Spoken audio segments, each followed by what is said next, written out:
7 centimetre ব্যাসার্ধ বিশিষ্ট বৃত্তের অন্তর্লিখিত বর্গক্ষেত্রের ক্ষেত্রফল কত? এই অঙ্কটা জাস্ট 5 সেকেন্ডে সমাধান করা যায়। আমরা প্রথমে বেসিক থেকে দেখব কীভাবে বেসিক থেকে সমাধান করা যায়, তারপর দেখব শর্টকাট টেকনিকের মাধ্যমে কীভাবে 5 সেকেন্ডে সমাধান করব। তো প্রথমে আমাদের দেখতে হবে যে কী বলছে, যে 7 সেন্টিমিটার ব্যাসার্ধ বিশিষ্ট একটি বৃত্ত। তাহলে প্রথমে আমরা এখানে একটা বৃত্ত অঙ্কন করি। আমরা বৃত্ত অঙ্কন করলাম।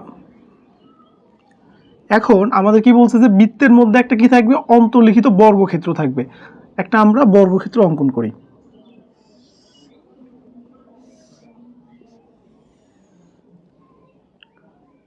আচ্ছা, এটা ওকে। তাহলে বৃত্তের মধ্যে একটা আমরা কি করলাম, অন্তর্লিখিত বর্গক্ষেত্র অঙ্কন করলাম। এখন এখানে বলছে যে এই বৃত্তের ব্যাসার্ধ হবে হচ্ছে 7 সেন্টিমিটার। তাহলে এটা বৃত্তের যদি কেন্দ্র ধরি, তাহলে এই থেকে এই অংশটুকুর পরিমাণ হবে 7 সেন্টিমিটার। তাহলে আমাদের কি করতে হবে, এই যে বর্গক্ষেত্র আছে এই বর্গক্ষেত্রের ক্ষেত্রফল নির্ণয় করতে হবে। এইটা ছিল মূলত আমাদের প্রশ্ন। এখন এটা আমরা শর্টকাট টেকনিকে সমাধান করতে পারি, অথবা আমরা যদি বেসিক থেকে করি, তাহলে এইটুকুর পরিমাণ, এইটুকু হচ্ছে বৃত্তের ব্যাসার্ধ। তাহলে এই ব্যাসার্ধকে যদি আমরা আরও বর্ধিত করি, তাহলে এটা হবে কি, বৃত্তের ব্যাস। তাহলে বৃত্তের ব্যাস এইখান থেকে এইটুকুর পরিমাণ যদি 7 সেন্টিমিটার হয়, আবার এইটুকুর পরিমাণও 7 সেন্টিমিটার হবে। অর্থাৎ আমরা ব্যাস সমান লিখতে পারি 2 গুণ ব্যাসার্ধ। তাহলে 2 গুণ ব্যাসার্ধ, সূত্র ব্যাসার্ধ কি এখানে 7 সেন্টিমিটার। তাহলে 7 গুণে 14 সেন্টিমিটার। তাহলে আমরা ব্যাস কত পেলাম, 14 সেন্টিমিটার। তো এখানে আমাদের একটা শর্ত আছে। শর্তটা কি, এই যে আমাদের বৃত্তের যে ব্যাস, বৃত্তের বৃহত্তম ব্যাস, আমরা শুধু ব্যাস লিখলাম, বৃত্তের বৃহত্তম ব্যাস সমান এই বর্গক্ষেত্রের কর্ণ। তাহলে আমাদের যে শর্তটা ছিল সেটা কি, যে এই যে বৃত্তের এই বৃহত্তম ব্যাস, এই যে পুরো ব্যাসটা আছে, এই ব্যাসটা সমান কি হবে, এই যে আমাদের অন্তর্লিখিত বর্গক্ষেত্রের কর্ণ, এই দুইটা সমান। আমরা দেখতে পাচ্ছি যে আসলে দুইটা সমান বা একই জিনিস। আমাদের চিত্রে আমরা লক্ষ্য করতে পারতেছি এই যে এইটা কেন্দ্রগামী যে আমাদের ব্যাসটা আছে, এবং এই বর্গক্ষেত্রের কর্ণ একটাই, এজন্য আমরা ব্যাস সমান কর্ণ লিখলাম। এখন ব্যাস সমান কি, ব্যাস হচ্ছে এখানে 14, কর্ণের সূত্র হচ্ছে √2a। এ হচ্ছে কি, এই যে প্রত্যেকটা বাহু আছে, এই বাহুটা এ, এই বাহুটাও এ, অর্থাৎ বর্গক্ষেত্রের যে 4টা বাহু আছে প্রত্যেকটা বাহুর পরিমাণই হচ্ছে কি এ।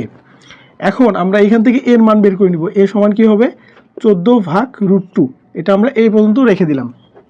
এখন আমরা যদি এর সমান আমরা যদি লিখি 14/√2, অর্থাৎ এর পরিমাণ যদি 14/√2 হয়, তাহলে আমরা বর্গক্ষেত্রের ক্ষেত্রফলের সূত্র কি, ক্ষেত্রফলের সূত্র আমরা কি জানি, যে বাহু স্কোয়ার, অর্থাৎ দৈর্ঘ্য গুণ প্রস্থ, দৈর্ঘ্যের পরিমাণও এ, প্রস্থের পরিমাণও এ, তাহলে বাহু স্কোয়ার। তাহলে একটা বাহুর পরিমাণ এ, তার উপর এই স্কোয়ার, এর মান কত, 14/√2, তারপর আমি কি দিলাম কি, স্কোয়ার। এখন এই যে বর্গটা 14-এর উপর আছে, তাহলে দুইটা 14 হবে, 14 গুণ 14, আর এই স্কোয়ারটা √2-র উপরও আছে, তাই না? তাহলে এই √2 আর এই হচ্ছে বর্গ কেটে গেল, তাহলে উপরে থাকে 2। এই 2 দ্বারা 14কে কাটলে কত হয়, 7। 14কে 7 দ্বারা গুণ করলে কত হয়, 98 বর্গ সেমি। এটা ছিল আমাদের বেসিক থেকে। তাহলে এই 7 সেন্টিমিটার ব্যাসার্ধ বিশিষ্ট বৃত্তের অন্তর্লিখিত বর্গক্ষেত্রের ক্ষেত্রফল হচ্ছে কত, 98। এটা ছিল আমাদের বেসিক। এখন শর্টকাট কি, এর শর্টকাটের সূত্রটা এখন আমরা দেখি।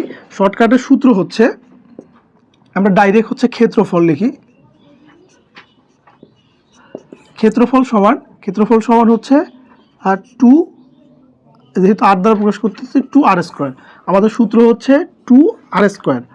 তাহলে 2 গুণ, এখানে r এর মান কত, এই তো r হচ্ছে ব্যাসার্ধ, আর হচ্ছে 7, 7-এর উপর স্কোয়ার, 2, 7 গুণই 7 7 49, 49কে 2 দ্বারা গুণ করলে কত হয়, 98। তাহলে আমরা যদি বেসিক থেকে করি, উপরে বেসিক থেকে করলাম, আর শর্টকাট কি, 2r²। সূত্র থেকে আমরা যদি মান বসাই দিই, তাহলে খুব সহজে জাস্ট 5 সেকেন্ডে আমরা অ্যান্সার পেলাম। এখন আমরা বেসিক থেকে না করে আমরা জাস্ট এই শর্টকাট টেকনিকে নিচের অঙ্কটা সমাধান করি। এখানে কি বলছে, আমাদের ক্ষেত্রফলের যে সূত্র, ক্ষেত্রফল সমান আমরা লিখব, ক্ষেত্রফল সমান সূত্র হচ্ছে 2r²। 2, এখানে r এর মান কত আমাদের, এই তো ব্যাসার্ধ 5 সেন্টিমিটার, তাহলে 5 তার উপর বর্গ, 2, 5-এর উপর বর্গ করলে 5 5 25, 25কে 2 দ্বারা গুণ করলে কত হয়, 50। তাহলে এই অন্তর্লিখিত বর্গক্ষেত্রের ক্ষেত্রফল কত, 50 বর্গ সেন্টিমিটার। ওকে। তো তোমরা যদি এই উপরের দুইটা অঙ্ক বুঝে থাকো, তাহলে তোমাদের একটা অঙ্ক আমি দিচ্ছি তোমাদের হোমওয়ার্ক। এখানে 10 সেন্টিমিটার ব্যাসার্ধ বিশিষ্ট বৃত্তের অন্তর্লিখিত ক্ষেত্রফল, বর্গক্ষেত্রের ক্ষেত্রফল কত হবে? তোমরা কমেন্ট সেকশনে এর অ্যান্সারটা জানাবা।